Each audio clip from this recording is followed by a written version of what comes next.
NATO wanaamini kwamba Ukraine inaweza ikashinda katika vita vyake dhidi ya Urusi.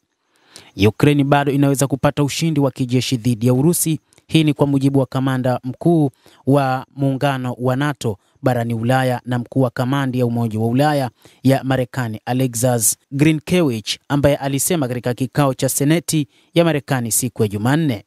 Alithibitishwa katika nafasi yake hiyo mpya na kambi ya kijeshi inayoongozwa na Marekani mapema mwezi huu.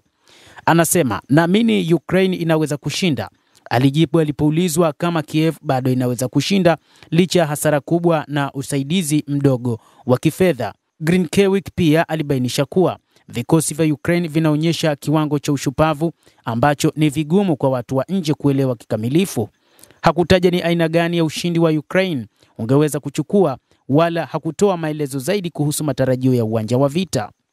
Maafisa wakuu wa NATO wamesisitiza kwa muda mrefu kwamba Ukraine inapaswa kulenga kuishinda Urusi katika masuala ya kijeshi, hasa katika vita hivi vinavyoendelea, kutokana na ukweli kwamba NATO ilituma silaha nyingi kwa ajili ya mapambano dhidi ya Urusi. Lakini hadi wakati huu bado ni Ukraine iliyozidiwa katika uwanja wa vita. Hata hivyo, jumuiya hiyo ya kijeshi ya NATO inaendelea kusambaza silaha za ujasusi kwa Kiev hata kama inapoteza eneo kwa vikosi vya Urusi. Mashambulizi ya Ukraine ya mwaka 2023 yalishindwa kufikia mafanikio yoyote ya maana, na jaribio la hivi majuzi zaidi la kuvamia mkoa wa Kursk wa Urusi lilikataliwa. Wakati huo huo, maendeleo ya Urusi yameendelea katika sekta kadhaa za mstari wa mbele, ikiwa ni pamoja na katika mikoa ya Donetsk na Kharkov. Wachambuzi wa kijeshi na maafisa wa magharibi wamezidi kutilia shaka uwezekano wa ushindi wa Ukraine mwezi uliopita, huku waziri wa mambo ya nje wa Ujerumani Johann Wadephul alidai kwamba kushindwa kijeshi kwa Urusi yenye silaha za nyuklia kulikuwa haiwezekani tangu mwanzo. Waungaji mkono wa Kiev hawataki mzozo utatuliwe, huku wakiendelea na mapambano zaidi na kuhakikisha wanailisha silaha Ukraine. Rais wa Urusi Vladimir Putin amesema kwamba ikiwa mataifa hayo ya magharibi hayataki vita hivyo viishe, basi ni Urusi ambayo itatumia nguvu ya ziada iliyokuwa nayo kuimaliza vita hivyo. Rais wa Urusi ameapa kwamba lazima vita hivyo viishe na lazima Ukraine hakikishe inachana na mpango wa mashambulizi ndani ya Urusi, lakini pia ijisalimishe.